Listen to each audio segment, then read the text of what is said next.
together, shall we? Another radio funny comedian is going to perform her full hour special as the Boom Chicago Festival for the first time in this month. So that's exciting. You guys get a sneak preview here, so maybe it's not an hour, don't worry. But I know how that came across. But even if she performs an hour, it's going to be fucking hilarious because she's great, she's funny. So please give it up for Olivia Flood-Wylie!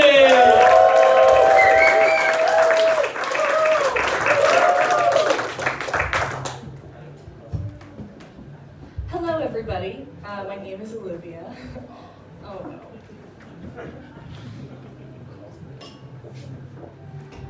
Good, great intro. Really glad I kept the energy up. Welcome everybody.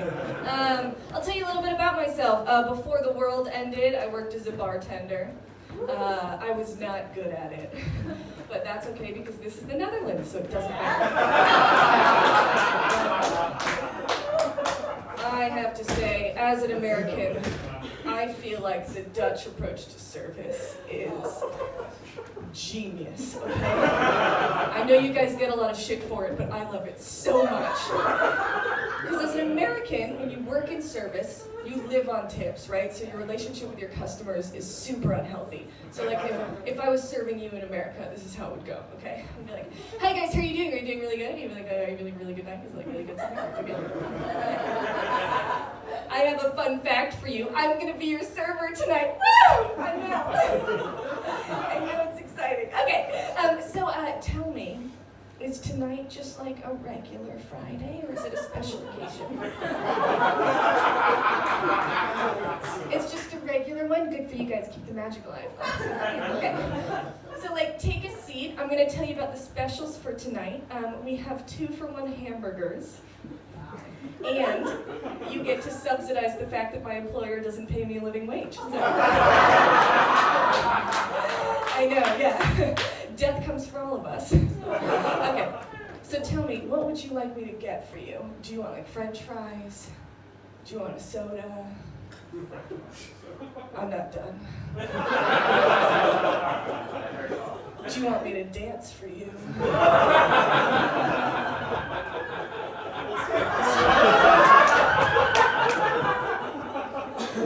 Would you like to hit me with your car? Because for the right tips, that's on the table. Whereas in the Netherlands, as a server, you can walk up to a table like, hey, what's up, motherfuckers? These are the menus.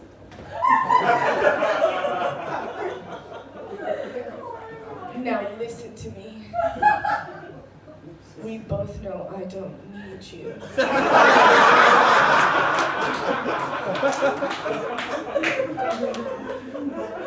So why don't you tell me what you want?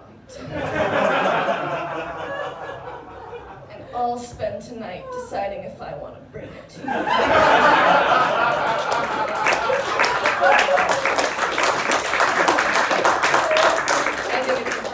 There are other jobs where maybe being Dutch lends itself a tiny bit less well to success. Just a little bit. Hear me out, okay? And it's just the way my Dutch therapist talks to me. I don't want to call it bullying. But it's pretty fucking close. At my first appointment with her, my intake appointment, I started crying. And she just looks at me and she goes, you have a lot of feelings, don't you?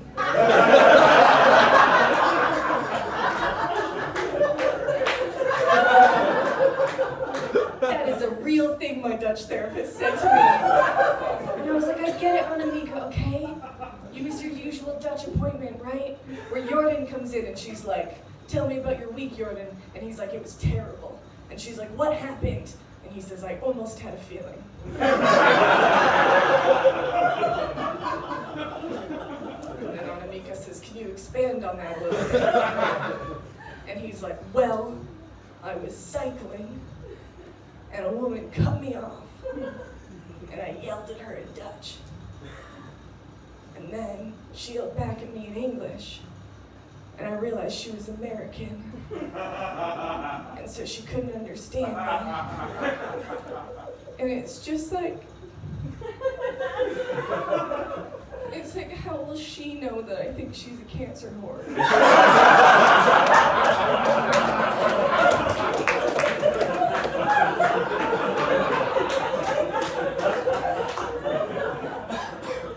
I'm aware as an American it's crazy for me to make fun of Dutch people, right? Like, that's insane. But I have a lot of respect for this country. I'm from Los Angeles, California. And I love the difference between what's considered of historical significance in LA versus in Amsterdam. You take a city tour of Los Angeles and they're like, welcome everyone. This is the oldest building in Los Angeles. It was built in the year 1910. And every 10 years we hold a parade to celebrate the fact that it's still standing. And in Amsterdam, they're like, this building was constructed in the year 3.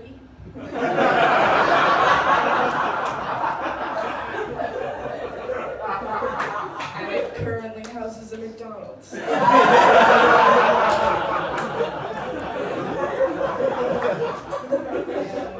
I've noticed a lot of my American friends have taken on some weird traits since they've moved here.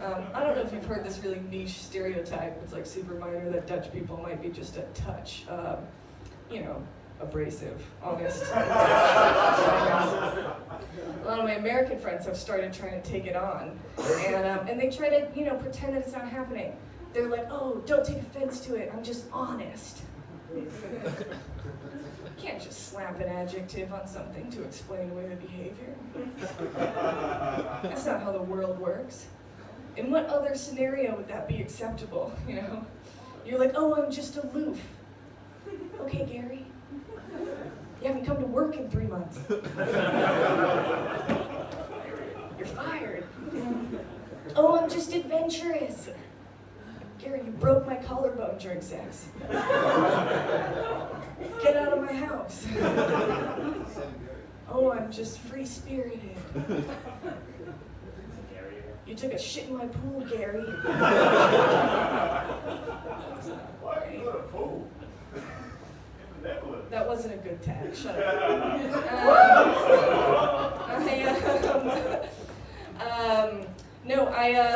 It's strange moving to a new country because you have to explain yourself to people from scratch, right?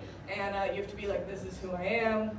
These are all the things about me. And some things about me are more relatable than others, right? So I can be like, so I come from a family of alcoholics. And people generally are like, cool, me too. Like, that's nice. I'm like, I've been depressed since I was 14. And I've had the same therapist for 12 years now. And we celebrate birthdays together. And they're like, that's a little bit less relatable, but you do you, girl, whatever. And then I'm like, in college, I almost accidentally dated my cousin. You're American, it's forgivable. It's not about you, man.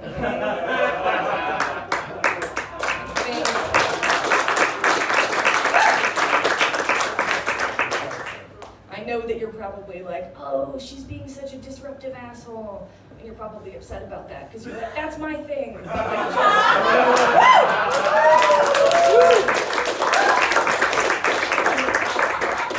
almost accidentally dated my cousin because it turns out he's from the wealthy front family. And I'm from the seedy secret family. And we didn't know the other one existed. So a little bit less relatable. I can tell I'm losing you already. So good.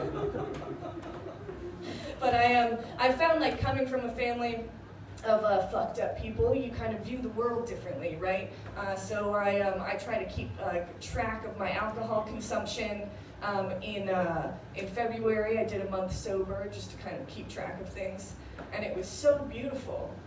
What an eye-opening realization to wake up every morning thinking about all those times that I was so drunk, and I woke up the next morning feeling nauseous and headachy and anxious and dreading the day, and to realize it wasn't the alcohol, it just feels terrible to be a human. I also think a lot of people were surprised when they found out that I moved to the Netherlands, because I moved here without a job, without any connections, without any kind of plan, just kind of showed up one day and then stayed forever. And I think people assume that if you're an anxious person that you won't make huge, crazy decisions like that, you know? But those people are making a major miscalculation, which is that I am also very stupid. I have anxiety, but it doesn't regulate me at all. I just make terrible decisions, and I'm also anxious. Because I have somehow made it to the age of 25 without understanding how cause and effect works, you know? I'm like a chihuahua, I'm just constantly shaking. And being a tiny fucking idiot.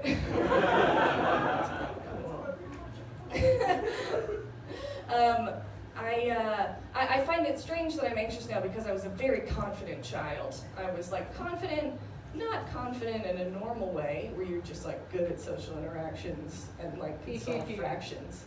I was confident in a way where, like, let's say hypothetically, you're in kindergarten, so you're 5 years old, and your teacher comes in and she's like, this is Clémence, she's an exchange student from France. Does anybody here speak French? And despite the fact that you've never heard French, definitely don't speak French, don't even really know what it sounds like. 5-year-old you is like, yeah, that's me. And you just strut right up to Clémence and you're like, bonjour.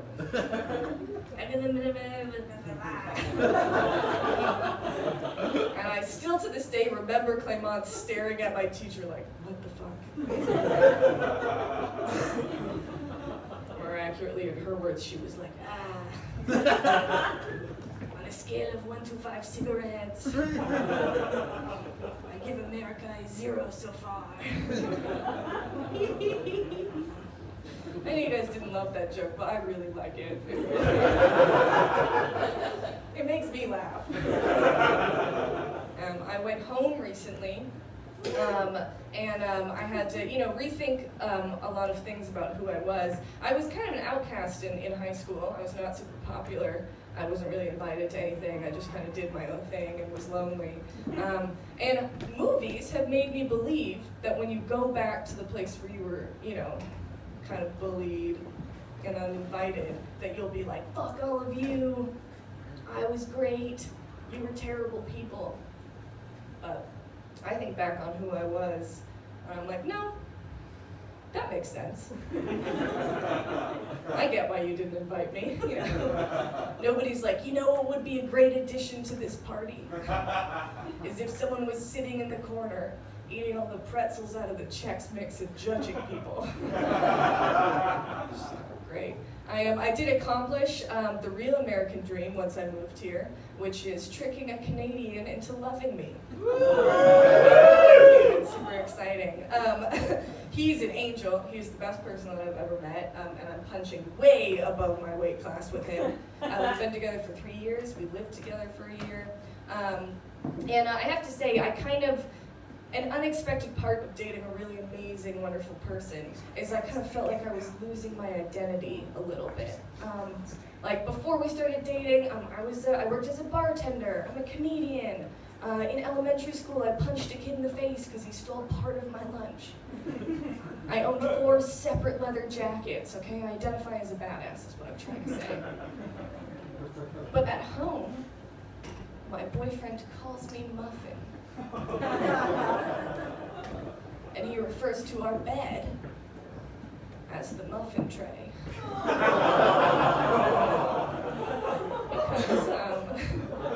Because that's where little muffins sleep, And it's super jarring to get home from a night of yelling at people. And I'm like, who are you? What are you doing?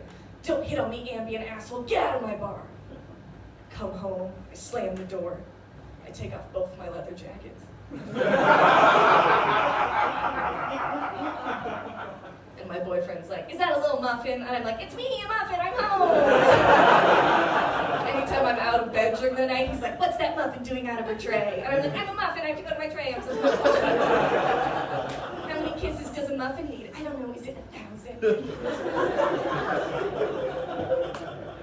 So that's upsetting. And it's really gotten out of hand in quarantine because, at least before this, I left, right? So I was like 50% badass, 50% muffin. But now I never go anywhere, so I'm what you might call a full-time muffin. And it's crazy, I'm not even called my name anymore. The other day, I saw a friend and she called me Olivia, and it was like I was a lifelong undercover agent. Having war flashbacks, I was like, oh, Olivia? That's a name I haven't heard in a long time. Nowadays, they just call me Muffin. But then my boyfriend did what I should have expected all Canadians would do, which is go back to Canada. I don't know if you've noticed, but I'm still fucking here. So it's not great, you know. We've been doing long distance for a long time, and I'm doing so wildly terrible. I'm doing so bad. I've never been super stable. I don't know if you can tell from me everything about me, but like I haven't been like on my best all of the time. But my friends are really clocking how badly I'm doing. You know, they're all looking at each other like, do we need to do something about her? Like, do we need to step in?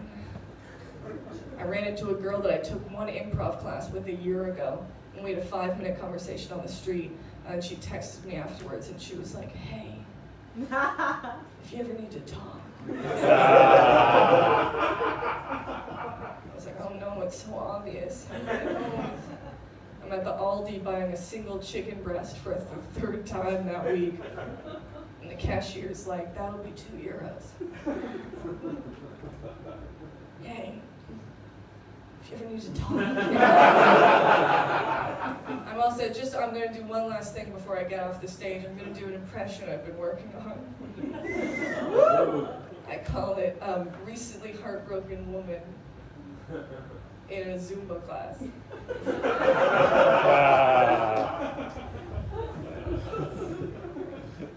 sorry I picked on you earlier. Can you count me in? Can you just go 5, 6, 7, 8? 5, 6, 7, 8. Okay. Wait, I spoke too soon. That's my bad. You did amazing. Okay, one more time, just in case you forgot. This is Recently Heartbroken Woman. At a Zumba class. Okay, you got this. 5, 6, 7, 8.